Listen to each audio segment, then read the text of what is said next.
So thanks very much to all the panel, and it's now open to you to ask questions if you feel like it. If not, we'll go to the pub. No, seriously. Would you just announce yourselves? Jill Fash, probably just about to be ex-Camden PSC, just about to be chucked out. But anyway, one I was particularly, just to say, about 50 years ago, I thought about what is a Jew, because my just about to be brother-in-law gave a list of people he was working with, showing the cosmopolitan nature of London, but he listed himself, a New Zealander, a Frenchman, and he listed a Jew. And I said very innocently, but Jew must have a nationality. He said, oh, yeah, I suppose so. Yeah, I suppose he's English, isn't he? And so I began to think about this. And I came to the conclusion then, 50 years ago, Jew, that is a religion. That's it. And people have their religions, and that's that. And that served me until I began to be active in Palestine Solidarity. When I came across these Jews, obviously I met a lot of Jews who did not believe in God, but their Jewishness was not relevant. Again, in all the equality training I had those years ago, you had to look at what was a relevant difference, and Jewishness never seemed to be relevant unless you were talking about diet or what Friday and Saturday something. Otherwise, Jewishness was not relevant.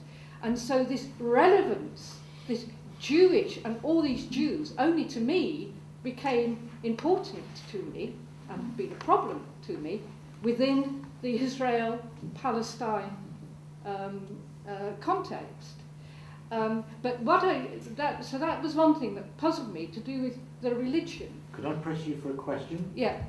I wanted to ask about the importance of religion, because certainly on the left this is dismissed, and it seems to me, and I'm asking people, how important is the question of religion, the Christian religion, Jewish, Christian, Muslim religion, in this question of identification and of the situation of Jews? Thank you very much indeed for a wonderful collection of questions. Why is anti-Semitism so outstanding and so horrible? What is this uniqueness all about? And why didn't you mention Freud, Martin Buber, and I'm sorry I didn't get the other one. Husserl. Yeah. Okay. Shall we just one more. Okay. And that's it. Yes, this young man here. Can I ask about the role of class in these sort of the conflicts? I mean, recently in Israel, there seems to be a lot of upheaval in society, like that seems to be affecting. I mean, is there any potentiality, do you think, between ordinary working class Israelis and Palestinian? I mean, the elite of Israel, they're obviously worried. Do you think there is a possible, or is it a naive dream, the idea of working class unity between, or is it a naive idea, or is it a possibility for the future? Okay, thank you. So here you are. Three questions. I don't know if the questions are. I'm the one who should address the questions. No, not necessarily, because we've had other offers. Exactly. You know, so I will touch some of the issues. You know, if in case I have something clever, and I'll try to combine all those questions. I'll start with your question about activism, religion, uniqueness of anti-Semitism. I think that we are dealing with the same thing. Our world is changing in front of our eyes. A lot, and we touched this subject.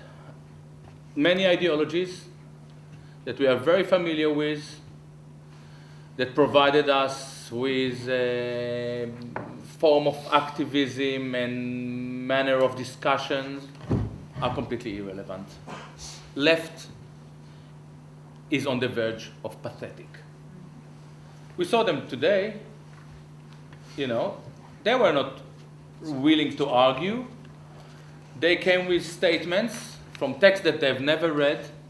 This is the way left was operating for many years. It provided its followers with another Bible, with another Torah. This was the problem. Left was actually kind of a form of continuation of Judaism. It was a very religious, dogmatic setting. It doesn't work anymore. Why it doesn't work anymore? Because of Facebook. Because of the internet.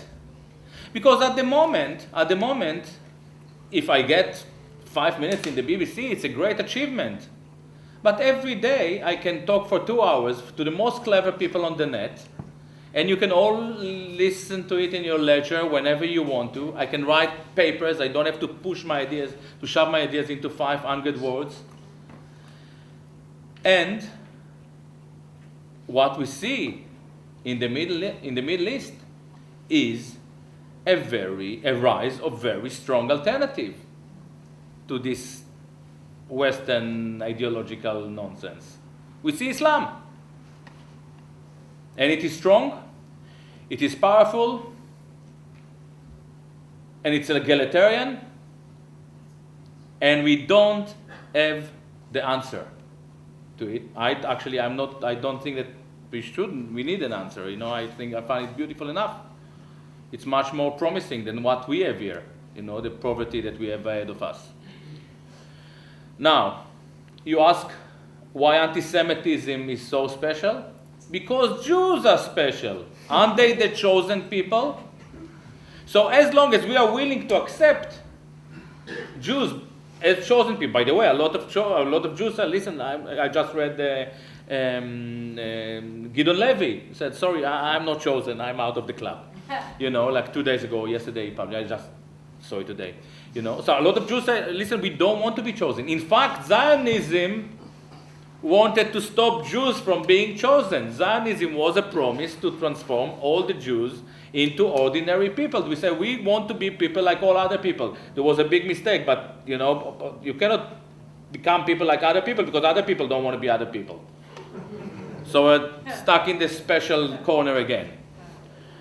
So because Jews are chosen, anti-Semitism is chosen. It's special. It's special. I myself don't think that there is anything special about anti-Semitism, and in fact, in my lifetime, I've never come across anti-Semitism. I've never seen anyone on this planet, including myself, by the way, hating Jews for being Jews. We don't like the Israeli lobby. We don't like the crimes committed by the Jewish state. I don't like what the level of vulgarity explored by those people who are kind of shouting at me, downstairs. I didn't even like the J-Big destroying a concert of the Philharmonic. I can see what was great about it, but I felt a bit embarrassed about it. I admit it here in public. I feel very embarrassed about that certain level of violence. I don't like it. But I don't hate them as people. I just oppose their ideology. And this is an ideology that doesn't allow any criticism. And this is indeed a problem. So I think that when it comes to activism, you ask, how does my book translate into activism? I'm not an activist. I don't care about activism. I believe that when there is a shift of consciousness, people know what to do.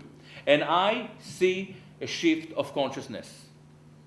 When I listened to Ken O'Keefe, he's sitting here, 1 month ago in Germany, there was standing ovation. By then, it was a very long day, and he was the last speaker, and there was a standing ovation because he spoke about humanism. I try to speak about humanism. Once we become awakened to the fact that we live amongst others, which is a crucial fact, and in a global world where touching a button, you can get 3 missiles to Iraq. Our neighbors are in Iraq, in Palestine. To love your neighbors mean to become a citizen of the world, to learn how to love globally, and to take responsibility to our planet. So I don't care what is the socialist, Marxist, Jewish Marxist agenda. I think that what we really need is shift of consciousness. And I think that we are getting there. So I'm not too worried about activism in myself. Thank you. Yeah.